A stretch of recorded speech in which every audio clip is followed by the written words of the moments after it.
The crystal chandeliers of the Riverside Country Club cast elegant shadows across the marble floor as I stood before 200 of the city's elite. My son Marcus held my arm too tightly, his fingers digging into my cardigan sleeve. His wife Vivienne sat at the head table in a Valentino gown that cost more than my monthly pension, her diamond necklace catching the light like little daggers. "Mom," Marcus whispered through clenched teeth, his breath hot against my ear. "Say it. Apologize for what you did, or I swear you'll never see your granddaughter again." The room had fallen silent. Every face turned toward me, the disgraced mother-in-law who had supposedly ruined Vivienne's charity gala by wearing an inappropriate dress. I could see the judgment in their eyes, the pity, the satisfaction that some felt watching someone else's humiliation. I looked at my son, at this man I'd raised alone after his father died, at the boy I'd worked 3 jobs to put through law school. He wouldn't meet my eyes. Vivienne's red lips curved into the smallest smile. "Very well," I said softly, my voice steady despite the trembling in my hands. "I'd like to apologize." The microphone amplified my words across the ballroom. Vivienne leaned back in her chair, victorious. "I apologize," I continued, "for not speaking up sooner. You see, everyone here should know the truth about how Marcus and Vivienne can afford all this luxury." I reached into my purse and pulled out a thick manila folder. The wire transfers, the forged documents, the trust fund that was supposed to secure my granddaughter's future but somehow funded a lifestyle neither of them actually earned. The color drained from Vivienne's face. Marcus's grip on my arm went slack. "I apologize," I said, my voice growing stronger, "for staying silent while they stole from a dead woman's estate. My late sister Catherine's estate. The sister who trusted Marcus as her executor. They had no idea what was coming. But I'd known for 6 months. And I'd been preparing. 9 months earlier, my life looked nothing like it does now. I was Elena Martinez, 62 years old, living in a small 2-bedroom apartment in the working-class part of town. The walls were thin, the heating unreliable, but it was mine, paid for with decades of work as a hospital administrator. I'd been a widow for 33 years. My husband Javier died when Marcus was only 4, killed by a drunk driver on his way home from his construction job. I was 29 years old, alone with a small boy and mountains of medical debt from the accident that couldn't save Javier's life. Those years after his death were the hardest of my life. I took every shift I could get at St. Mary's Hospital, days, nights, weekends. My sister Catherine, 5 years older and my only living family, helped watch Marcus when I worked double shifts. She was single, a successful corporate accountant who never had children of her own. Marcus became like a son to her too. "You're raising a good boy, Elena," Catherine used to tell me, ruffling Marcus's hair as he did homework at her kitchen table.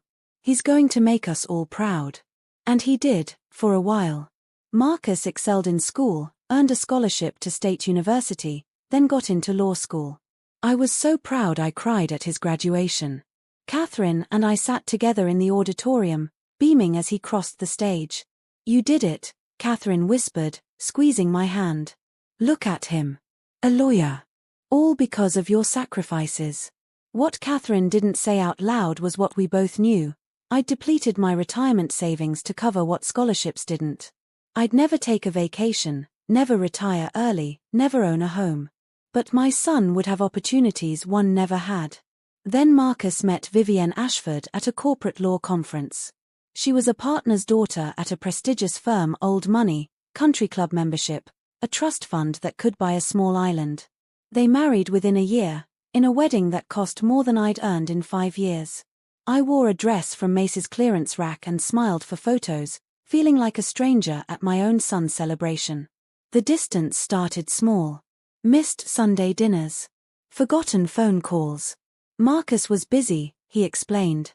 The firm was demanding. Vivienne had social obligations. Their daughter Emily was born, and I held my granddaughter with tears streaming down my face, thinking that at least now I'd have a connection to my family. But Vivienne had different ideas about what role a working-class grandmother should play.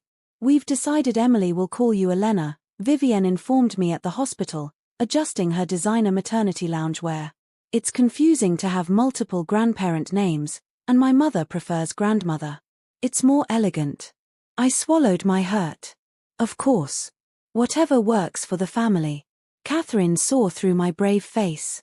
At 67, she was slowing down, her accounting firm partnership winding toward retirement. Don't let them erase you, she said over coffee in my cramped kitchen. You're Emily's grandmother whether they use the word or not. Your sacrifices matter, Elena. They built the life Marcus has now. 3 years passed like this, occasional supervised visits with Emily, awkward holiday dinners at Marcus and Vivienne's sprawling suburban mansion, watching my son transform into someone I barely recognized. He wore $1,000 suits now, drove a Tesla, spoke in a clipped tone about networking and optics. Then Catherine got sick. The cancer diagnosis came suddenly, stage 4 pancreatic cancer. The doctors gave Catherine 6 months at most. She refused aggressive treatment that would only buy painful weeks, choosing instead to spend her final time in peace. Marcus, she called him the day after her diagnosis, I need to update my will. Can you help me as my lawyer? Marcus arrived at her house that evening with his briefcase and a practiced expression of concern that didn't quite reach his eyes. I was there too, sitting with Catherine in her living room. Of course, Aunt Catherine, he said smoothly. Let's discuss your wishes.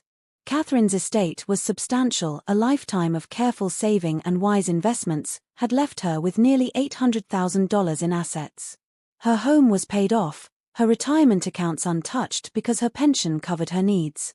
I want to leave everything to Emily's education trust, Catherine said clearly, holding my hand. College, medical school if she wants, whatever she needs. And I want Elena to be the trustee. She'll make sure it's used properly for Emily's future, not frittered away. Something flickered across Marcus's face. Disappointment. Anger. It vanished so quickly I thought I imagined it. Are you sure, Aunt Catherine? He asked carefully. That's a significant responsibility for Mom. Perhaps I should be the trustee, or we could name the bank. No. Catherine's voice was firm despite her frailty. Elena raised you beautifully on nothing. She knows the value of money and sacrifice. She'll protect Emily's future. That's what I want. Marcus nodded, his jaw tight. Then I'll prepare the documents exactly as you specify. Catherine died 6 weeks later, peacefully in hospice with me holding one hand and Marcus holding the other.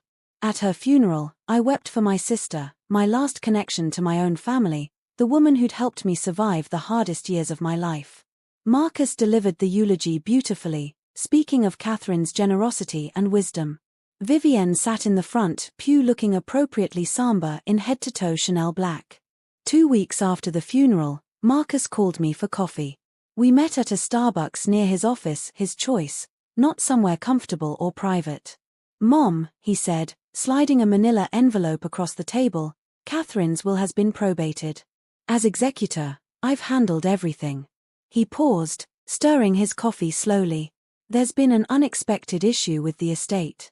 My heart sank. What kind of issue? Catherine had significant debts we didn't know about. Medical bills, credit cards. After settling everything, there's only about $50,000 left. It's going into Emily's education fund, but... He shrugged. Not the windfall we expected. I thought you should know since you were so close to her. I stared at him. Catherine had debts. She was the most financially responsible person I knew. People hide things, Mom. Especially from family. Marcus's tone was patient, like he was explaining something to a child. I've handled everything properly. The estate is closed. There's no need to worry about it. Something felt wrong, terribly wrong, but I didn't know enough about estate law to challenge him. Catherine had wanted me to be Emily's trustee, to protect that money for her future. But Marcus said the money was mostly gone. I went home and cried, mourning not just Catherine's death but the theft of her final gift to Emily. Because somewhere deep in my gut, I knew my son was lying. Then came the humiliations. 3 months after Catherine's funeral, Marcus and Vivienne bought a new house, a stunning Victorian mansion in the city's most exclusive neighborhood. They threw a housewarming party that was featured in the local lifestyle magazine. I saw the photos, the chef's kitchen with marble countertops, the wine cellar, the home theater. We're so blessed, Vivienne told the interviewer, diamond bracelet sparkling on her wrist. Marcus's recent promotion came with a significant bonus. We've worked so hard for this. I knew what Marcus earned. I'd helped him negotiate his first job offer out of law school. Even with promotions, the numbers didn't add up. Then came Emily's 6th birthday party, a lavish affair at an exclusive children's entertainment venue with pony rides, a princess castle, and a custom cake that cost more than my monthly grocery budget. I arrived with a carefully chosen book and a handmade card. Vivienne greeted me at the door with a tight smile. Elena. How quaint. You can leave the gift with the others. She gestured to a table overflowing with designer toys and electronics. I watched my granddaughter open presents, barely glancing at my book before moving to the next expensive toy. Marcus stood beside Vivienne, laughing with their wealthy friends, never once looking my way.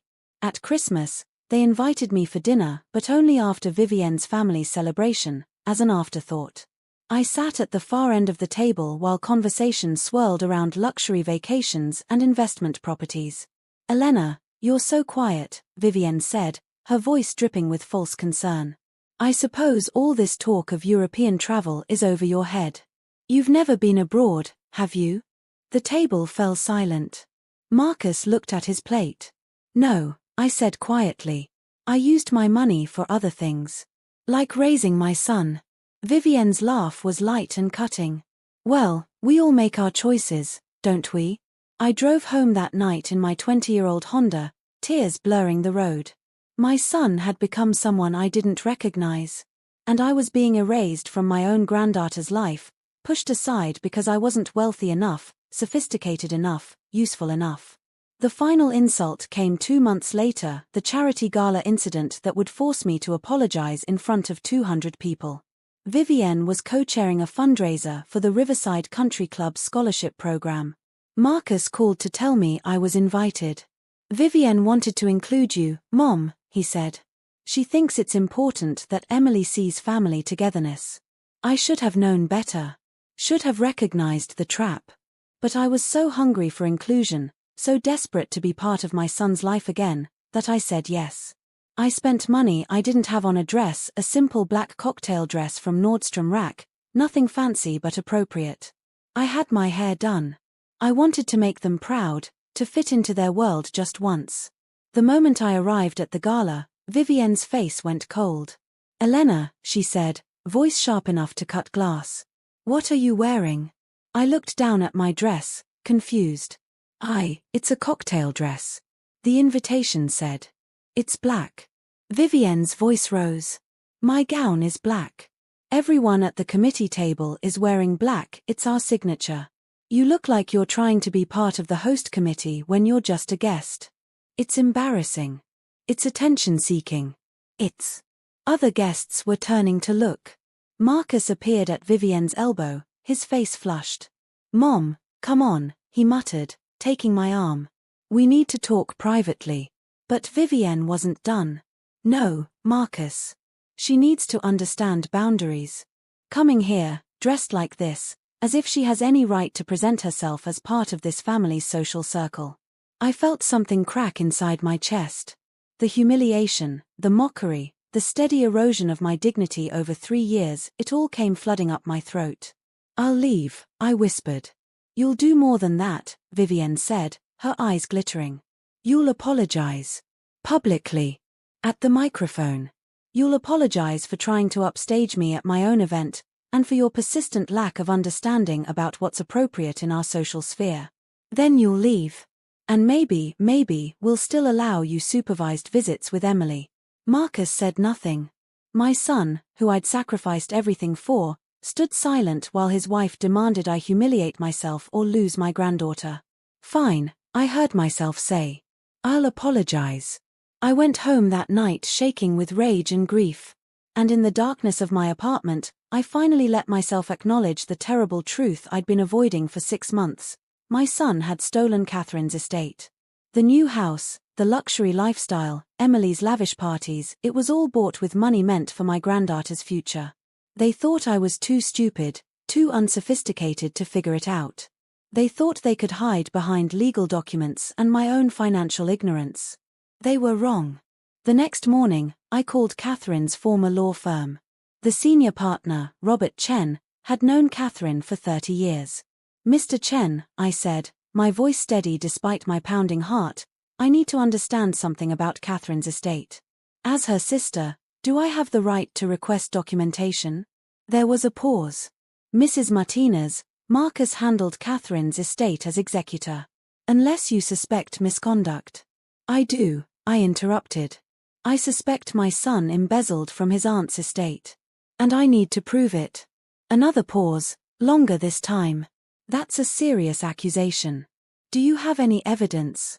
"Just a gut feeling and a timeline that doesn't make sense. Catherine wanted me to be Emily's trustee for an $800,000 education fund. Marcus claims the estate was depleted by debts. 6 months later, he and his wife bought $1 million house and are living a lifestyle his salary can't support." "I see." Mr. Chen's voice was careful. "Mrs. Martinez, I can't provide Catherine's estate documents directly. Attorney-client privilege survived her death since Marcus was her executor. But if you petition the probate court as an interested party, you can request a full accounting of the estate. That's public record." "How do I do that?" "You'll need an attorney. If you believe there's misconduct, many lawyers will take the case on contingency if the evidence is strong enough. I can recommend someone." He gave me the name of Patricia Wong, a probate litigation specialist with a reputation for taking on powerful firms. I called her that afternoon. Patricia met me at her modest office downtown, not in one of the sleek towers where Marcus worked. She was 55, sharp-eyed, with grey-streaked black hair pulled into a practical bun. "Tell me everything," she said. I laid it all out: Catherine's original wishes, Marcus's claim about debts, the sudden wealth, the timeline. Patricia took careful notes. "Mrs. Martinez, if what you suspect is true, this is elder financial abuse and executor misconduct. But we need proof. Are you prepared for this? If your son did this, pursuing it means destroying your relationship with him." My throat tightened. "He destroyed it already. He just doesn't know it yet." Patricia smiled grimly. "Then let's file a petition for full estate accounting. We'll also subpoena his bank records, the estate account, everything. If he diverted funds, we'll find it." The next 4 months were excruciating. I went to work, came home, attended court hearings. Marcus called twice, confused and angry. "Mom, what are you doing?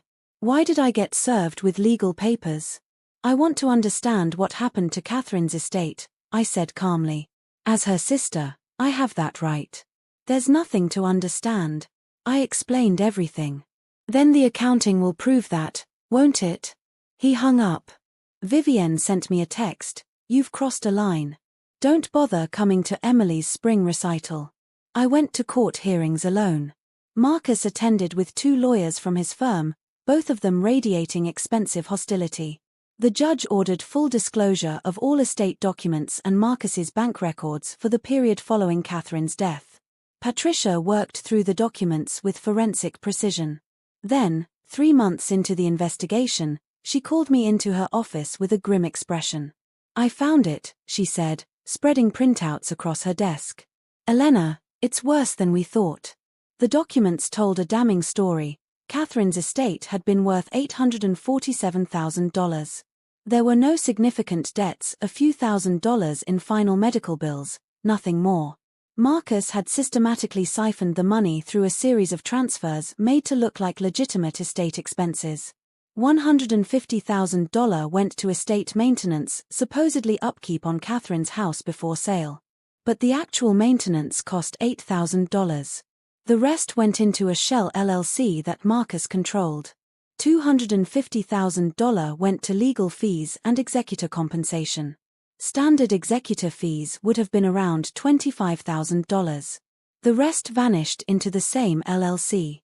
Another $350,000 went to estate taxes that should have been much lower given Catherine's filing status.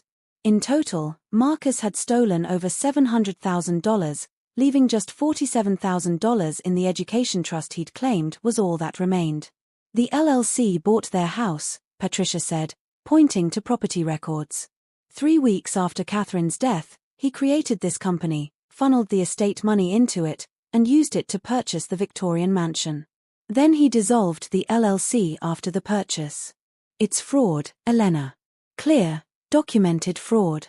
I stared at the evidence of my son's betrayal, feeling something cold and hard crystallize in my chest. What now? Now I file this with the probate court and refer the matter to the district attorney. Marcus will face civil penalties and possibly criminal charges. But Elena. Patricia looked at me seriously. Are you sure? This will destroy him professionally. He could be disbarred.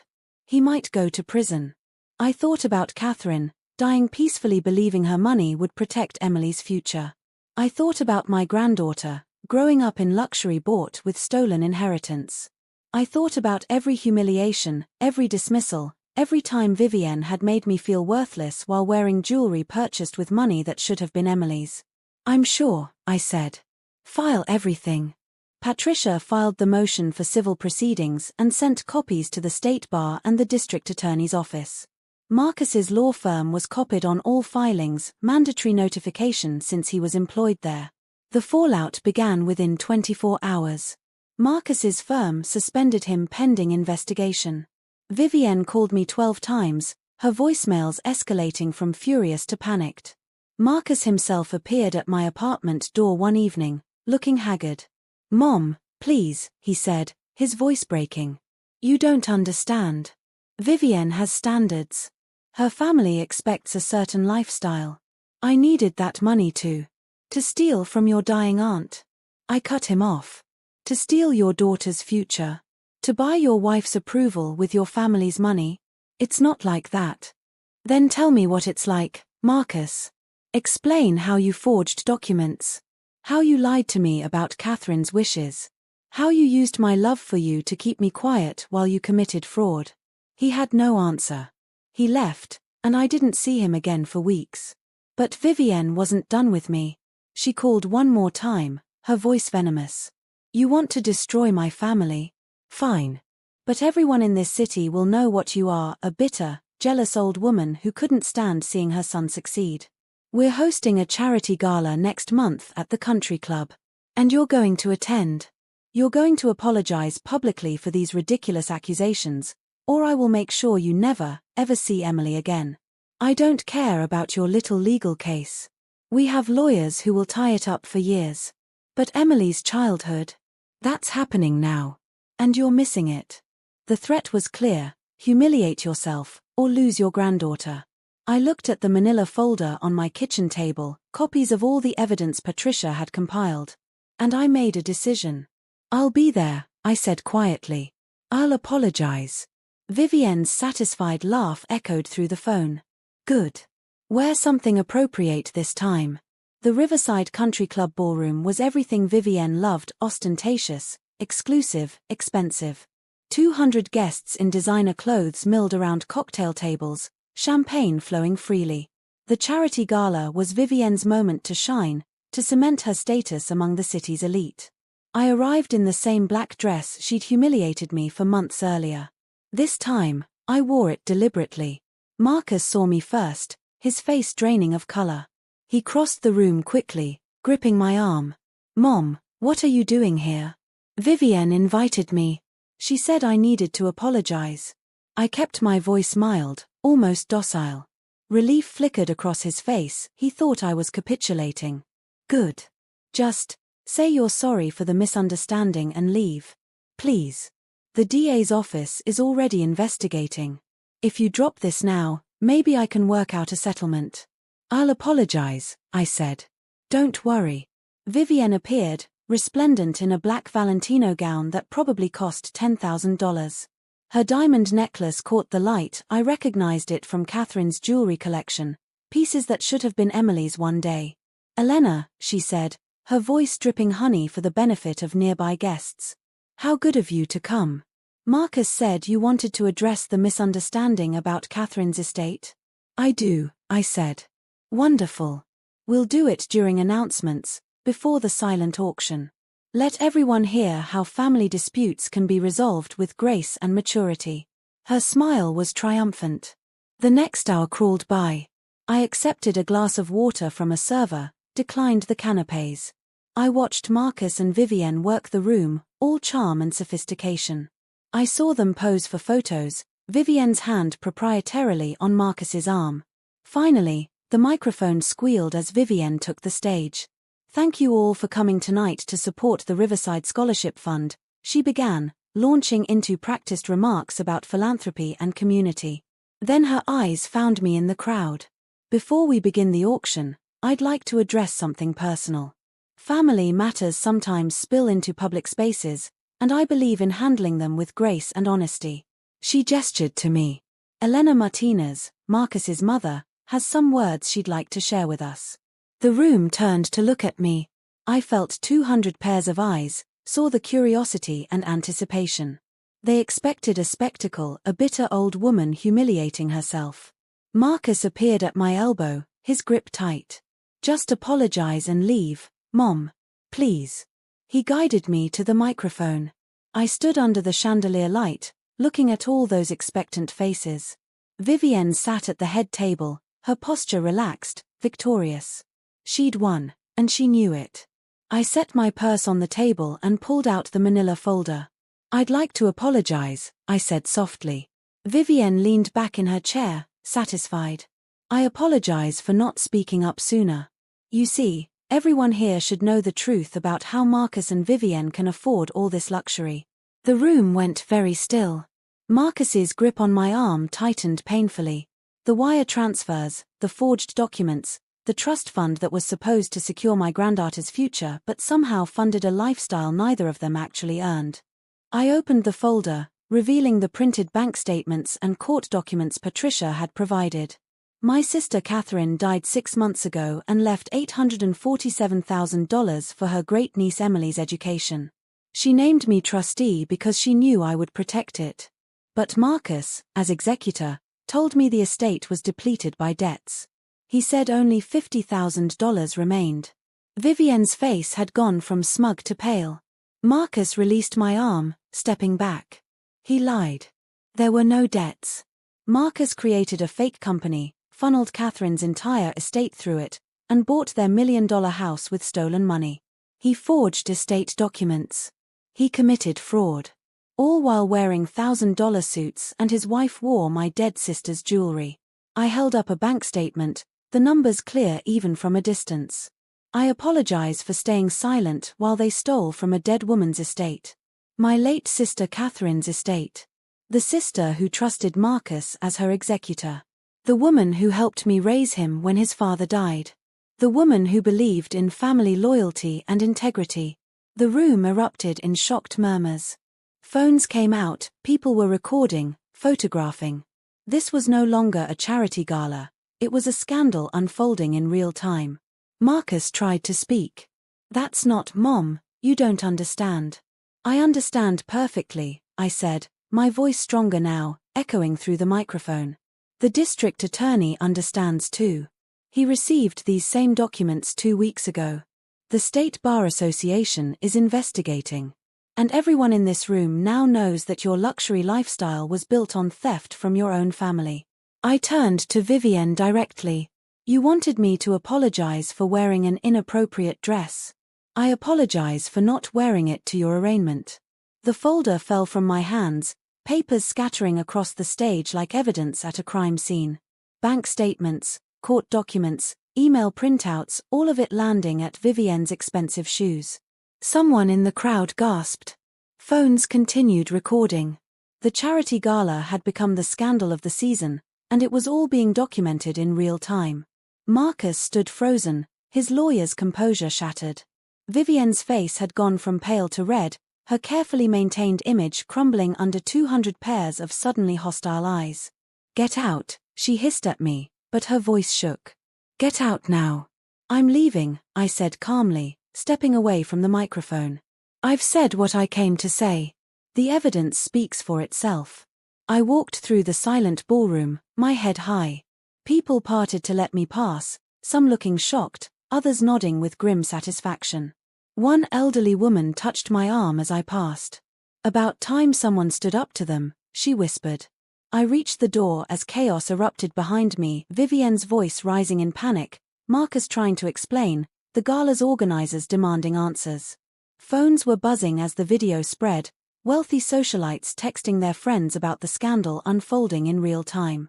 I walked out of the Riverside Country Club for the last time, leaving my son and his wife to face the consequences of their greed. The video went viral within hours. Woman exposes son's fraud at luxury charity gala trended on social media. News outlets picked it up. The scandal that Vivienne and Marcus had tried so hard to avoid became citywide entertainment.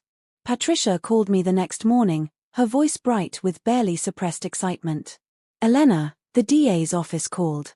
The video gave them everything they needed to accelerate the investigation. Public pressure is enormous. They're moving forward with criminal charges, fraud, forgery, theft from an estate. Marcus could face 5 to 7 years. I sat on my couch, feeling oddly empty. And Vivienne? She wasn't directly involved in the legal fraud, but she benefited from it. The house was purchased in both their names. She'll face civil penalties. They'll have to sell everything to make restitution to Emily's trust fund. Over the next 2 weeks, I watched their world collapse from a distance. Marcus was formally charged with multiple felonies. His law firm released a statement terminating his employment and expressing shock at his alleged misconduct. The state bar suspended his license pending the criminal trial outcome. Vivienne's social media accounts, once filled with luxury vacation photos and designer shopping hauls, went dark. Her charity board positions quietly disappeared. The country club revoked their membership. The Victorian mansion went up for sale. I saw the listing online, motivated sellers, priced to move quickly. My phone rang constantly. Reporters wanting interviews. Friends I hadn't spoken to in years, offering support. Marcus's former colleagues, some apologizing for not seeing through his facade earlier. Then, 3 weeks after the gala, my doorbell rang. I opened it to find Marcus standing there, but not the polished lawyer I'd confronted at the country club. This Marcus looked hollow, wearing jeans and an old sweater I remembered from his law school days. Dark circles shadowed his eyes. "Mom," he said, his voice cracking. "Can I come in?" I should have slammed the door. Should have sent him away. But he was still my son, despite everything, and I stepped aside. He sat on my couch, head in his hands. Vivienne left me. Took Emily to her parents' house in Connecticut. Filed for divorce and full custody. She's claiming she knew nothing about the fraud, that I deceived her too. I said nothing, waiting. I've lost everything. My career, my reputation, my family. The house is being seized as proceeds of fraud. Our bank accounts are frozen. I'm going to prison, Mom. My lawyer says a plea deal might reduce it to 3 years, but... He looked up at me, tears streaming. How did I become this person? I don't know, I said quietly. I raised you to value integrity over wealth. Catherine showed you the importance of family. Somewhere along the way, you traded all of that for Vivienne's approval and a lifestyle you couldn't afford. I thought I could pay it back, he whispered. I thought if I made partner, got the bonuses, I could replace the money before anyone noticed. But the partnership kept getting delayed, and Vivienne kept spending, and the house payment was so high, and he broke down completely. I'm so sorry.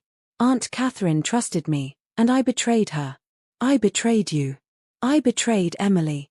I looked at this broken man who was once my little boy, the child I'd worked 3 jobs to support, the son I'd sacrificed everything for. I felt a complicated mix of grief and anger, pity and disappointment. Sorry isn't enough, Marcus. Sorry doesn't give Catherine her dignity back. Sorry doesn't restore Emily's trust fund. You stole from the dead and the young to impress people who never truly cared about you. The woman you married valued luxury more than integrity, and you enabled her by becoming a criminal. I know. His voice was barely audible. I know. Can you ever forgive me? I sat beside him, not touching, just present in the same space we'd once shared as mother and son. Maybe, I said finally. After you serve your sentence. After you make full restitution. After you prove through years of changed behavior that you've become the man I raised you to be. Maybe then. But not now. Now you face the consequences. Will you? He hesitated. Will you ever let me see you again? I don't know, I said honestly. Right now, I need to focus on Emily. She's going to need her grandmother more than ever.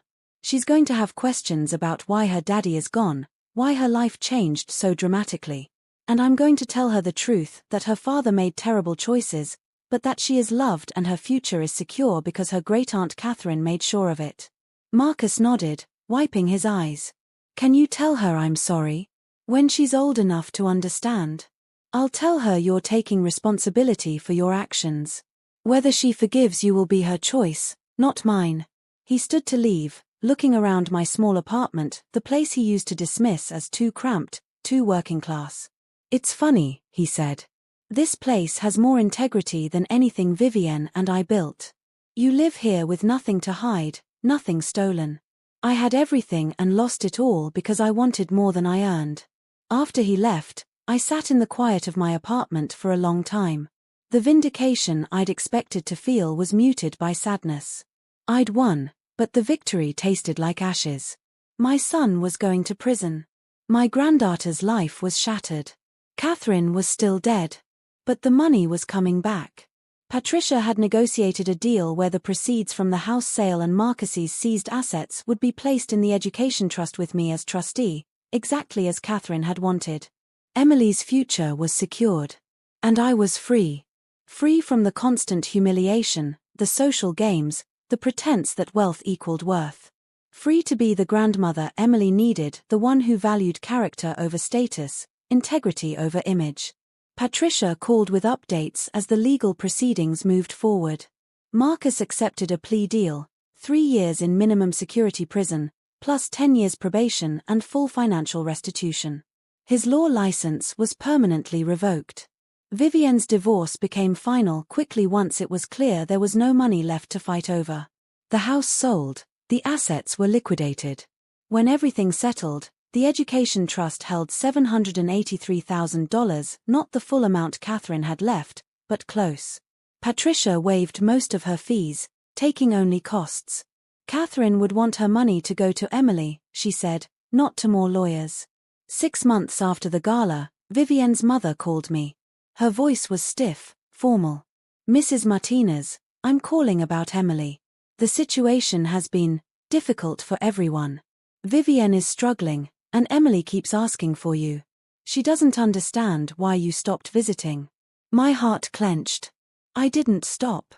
I was told I wasn't welcome. Yes, well. Circumstances have changed. Would you be willing to have supervised visits while we sort out permanent arrangements? I'll be there tomorrow, I said immediately. The visit started awkwardly at Vivienne's parents' estate in Connecticut, a formal house full of uncomfortable furniture and stiff conversation.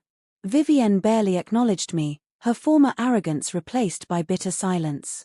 But Emily ran to me the moment I arrived, her small arms wrapping around my waist. Grandma, she said, Grandma, not Elena. Where have you been? I missed you. I knelt down, holding her face in my hands. I missed you too, sweetheart. So much. Over the following months, the visits became regular. Vivienne's parents, seeing how much Emily needed stability, agreed to shared custody arrangements that included me. Every other weekend, Emily came to stay at my small apartment. We read books, cooked simple meals, talked about her feelings about everything that had happened. Is Daddy a bad person? She asked one night, curled up beside me on the couch with hot chocolate. No, I said carefully. Daddy made bad choices. There's a difference. People are more complicated than just good or bad. Your daddy loved you, but he forgot what was truly important. And now he's learning that lesson in a very hard way. Will I see him again? Yes. When he's served his time and proven he's changed, he'll come back. But it won't be like before. Nothing will be like before. Is that okay? Her eyes were worried, searching my face. Yes, sweetheart. Sometimes losing everything we think we want helps us find what we actually need. Your daddy needed to learn that. And you're learning it too, that people are more important than things, that integrity matters more than appearances, that family love isn't about money or houses or fancy parties. She nestled closer. I like your apartment better than the big house anyway. It feels like home. My eyes burned with tears. That's because it is home. Home isn't about how much it costs. It's about the people in it and the love they share. A year after the gala, my life looked completely different, not outwardly, but in every way that mattered. I still lived in the same small apartment, still worked at the hospital, still drove my old Honda. But I was no longer invisible, no longer erased from my own family's story. Emily was with me every other weekend and 2 weeks each summer. We'd established our own traditions: Saturday morning pancakes, Sunday afternoon walks in the park, evening reading time where I told her stories about Catherine and Javier and the family history she deserved to know. Vivienne had moved to Connecticut permanently, taking a job at her father's company. She remained distant, speaking to me only when necessary about Emily's schedule. I didn't push for more. Some wounds take years to heal, and some relationships are better left cordial rather than close. Marcus was 18 months into his sentence. I'd visited him 3 times, difficult conversations in a grey visiting room. He was different, humbler, quieter, doing the work of genuine remorse rather than just performing it. He'd started a financial literacy program for other inmates, teaching them about budgets and debt and the importance of living within their means.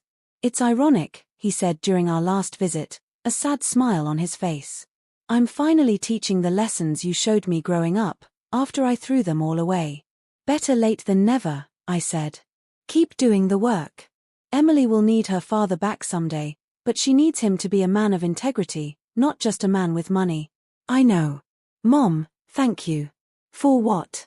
"For stopping me before I destroyed Emily's future completely. For being strong enough to do what I couldn't, stand up for what was right even when it hurt. You saved us all, even if I couldn't see it at the time." The Education Trust was properly established now, with me as trustee and Patricia as backup. Emily would have everything Catherine intended: college, graduate school if she wanted, a financial foundation that would give her choices and security. She would never know the struggles I'd faced raising Marcus alone. But she would know the values. That was my mission now, to teach her what money couldn't buy. Integrity. Honesty. The difference between luxury and true wealth. The importance of family loyalty that went beyond material benefits. One Saturday morning, Emily and I were making pancakes when she asked, "Grandma, why do you live here instead of a big house like Mommy's grandparents?"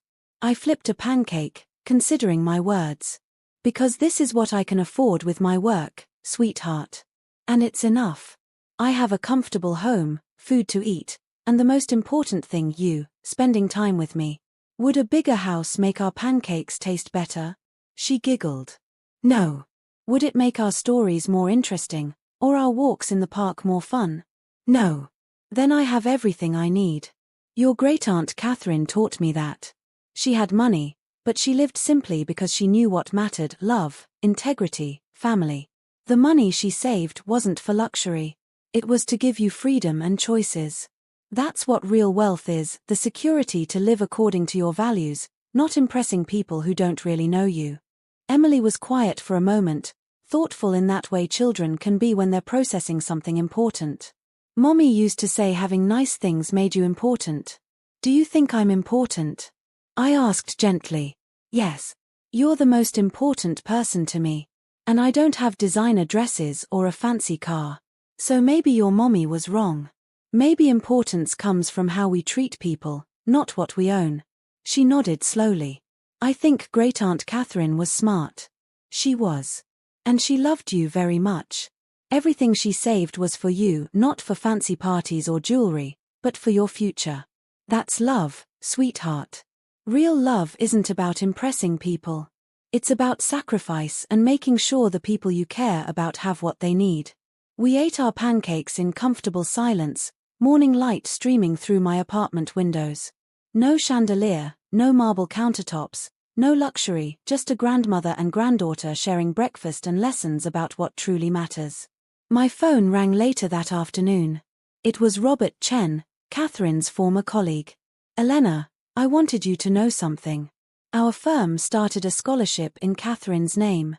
The Catherine Martinez Memorial Scholarship for first-generation college students studying business or law.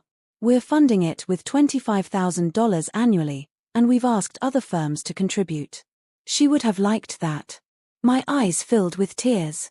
She would have loved it. Thank you. No, thank you. What you did took courage. You could have stayed silent, kept the peace with your son, avoided the scandal. Instead, you honored Catherine's memory and protected Emily's future. That kind of integrity is rare. You reminded a lot of us what really matters in this profession. After we hung up, I sat with that gratitude warming my chest. Catherine's legacy wasn't just the money she'd left Emily. It was the example she'd set that true wealth comes from integrity, that family loyalty means protecting the vulnerable, that living simply allows you to be generous with what matters. That evening, I took Emily to the small cemetery where Catherine was buried. We laid flowers on her grave, and I told Emily stories about her great-aunt's kindness, her wisdom, her careful planning that now secured Emily's future. She made sure you'd never have to struggle like I did, I told Emily. She wanted you to have choices, education, freedom. That's what people who really love you do, they sacrifice their luxury today to give you security tomorrow. Emily traced Catherine's name on the headstone. I wish I could thank her. You can. Live the life she wanted for you. Be honest and kind. Value people over possessions. Make choices based on integrity, not on impressing others. That's how you honor her memory. We walked back to my car hand in hand, past the expensive mausoleums and elaborate monuments. Catherine's grave was simple, just her name, dates, and a quote she'd chosen years ago. Integrity is doing the right thing, even when no one is watching. She'd lived that truth. And now I was teaching it to the next generation. 2 years passed. Marcus was released on parole, having served his full sentence with good behavior. He moved into a modest apartment near me, took a job as a paralegal. He couldn't practice law but could still work in the field, and slowly began rebuilding his relationship with Emily. The first time he visited my apartment after his release, he stood in the doorway looking uncomfortable. "Come in," I said. "We're having spaghetti for dinner. Emily's been looking forward to seeing you." Emily ran to him, and he scooped her up, tears streaming down his face. "I missed you so much, Princess." "I missed you too, Daddy. Grandma says you've been working very hard to be better." "I have been. And I'm going to keep working at it every single day." We ate dinner together at my small table, the three of us. The conversation was careful at first, then gradually more comfortable. Marcus told Emily about his paralegal work, the small apartment he was proud to afford on his own, the financial literacy classes he still taught at a community center. "I help people understand money now," he said. "How to budget, how to avoid debt, how to live within your means. All the things your grandma tried to teach me that I ignored." "Better late than never," I said softly, echoing my words from the prison visit. After Emily went to bed on the couch, Marcus and I sat in the small living room, drinking tea. "I'll never be the son you deserved," he said quietly. "But I'm trying to become someone Emily can be proud of. Someone who earns respect through character, not through pretending to be someone I'm not. That's all I ever wanted for you," I said. "The money, the status, I never cared about those things. I just wanted you to be a good man. You can still become that man, Marcus. You're just taking a longer, harder road to get there. Will you forgive me?" "Eventually." I set down my tea, looking at this man who was my son, flawed, broken, but trying. "I'm working on it. Forgiveness isn't instant. It's a choice you make over and over, day after day. And I'm choosing it, slowly. But Marcus, I need you to know something." "What?" "You didn't destroy me with your betrayal. You didn't break me by choosing luxury over integrity. I was strong before, during, and after your worst choices. The only person you really destroyed was yourself. And the only person who can rebuild you is you. I can stand beside you, but I can't do the work for you." "I know," he said. "I'm doing it. One day at a time." We sat in comfortable silence, the years of pain and betrayal just beginning to transform into something that might eventually become peace. Epilogue. 5 years after the gala, I retired from the hospital. There was a small party, modest gifts, kind words from colleagues who'd worked alongside me for decades. I left with a plaque, a decent pension, and the satisfaction of work well done. Emily was 11 now, excelling in school and participating in a business mentorship program for young girls. Catherine's scholarship had grown, 3 students were currently receiving funding, all of them first-generation college students studying finance or law. Marcus had been promoted to senior paralegal and was saving money to attend night school for a business degree. He was dating someone new, a teacher with modest means and solid values. He visited regularly but lived his own life, making his own choices, building a foundation of integrity one decision at a time. Vivienne remarried, a hedge fund manager with family wealth. She moved to Manhattan and saw Emily twice a year, summers and Christmas. The distance suited everyone. Emily was polite with her mother but had no illusions about where her true support lay. On the 5th anniversary of Catherine's death, Emily and I returned to the cemetery with flowers. Emily was old enough now to understand the full story. Great-aunt Catherine was brave, she said, arranging the flowers carefully.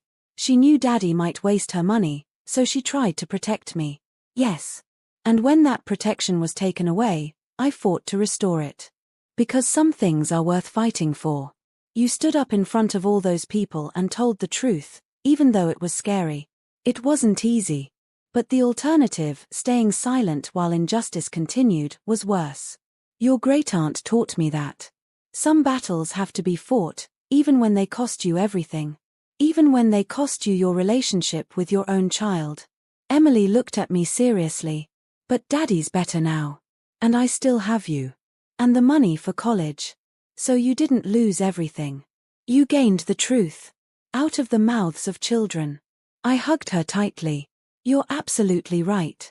I thought I lost everything that day I confronted them, but I gained my freedom. Freedom from living a lie, from accepting disrespect, from watching stolen money buy false happiness. And I gained something even more valuable. I showed you that dignity and integrity are worth more than any luxury. When I grow up, Emily said thoughtfully, I want to be like you and Great-aunt Catherine. Not like Mommy and how Daddy used to be. Then my work here is complete, I said, smiling through tears. We left the cemetery hand in hand, walking past expensive monuments to Catherine's simple grave, marked only by truth and integrity, the only monuments that truly matter. That evening, sitting in my unchanged apartment with Emily beside me reading quietly, I reflected on the journey. The pain of betrayal, the courage to confront injustice, the slow rebuilding of what had been broken. I'd started with nothing, built a life, lost my son to greed, and found him again on the other side of consequence. I'd been forced to apologize in front of 200 people, and that forced apology had become the most powerful moment of my life. Not because I'd humiliated my son, I took no pleasure in his downfall, but because I'd stood for truth when staying silent would have been easier. I thought I'd lost everything when I walked out of that gala. But I'd gained something invaluable, the knowledge that I could stand alone, speak truth to power, and survive the cost of integrity. And Emily had learned the most important lesson of all, that real wealth isn't measured in designer gowns and country club memberships. It's measured in character, in courage, in the strength to do what's right when everything in you wants to look away. My son had forced me to apologize to his rich wife. But my words destroyed all their luxury, not out of spite, but out of love. Love for Catherine's memory, love for Emily's future, and yes, even love for Marcus himself. Because sometimes the most loving thing you can do is let someone face the consequences of their choices, even when it breaks your heart. I looked at Emily, my granddaughter, reading contentedly beside me in an apartment that would never make a magazine spread. And I knew Catherine was smiling somewhere, knowing that her sacrifice had secured not just financial wealth for Emily, but something far more valuable. The inheritance of integrity. The knowledge that you don't need luxury to be worthy. The understanding that dignity can't be bought, only earned one honest choice at a time. And that's the legacy worth protecting.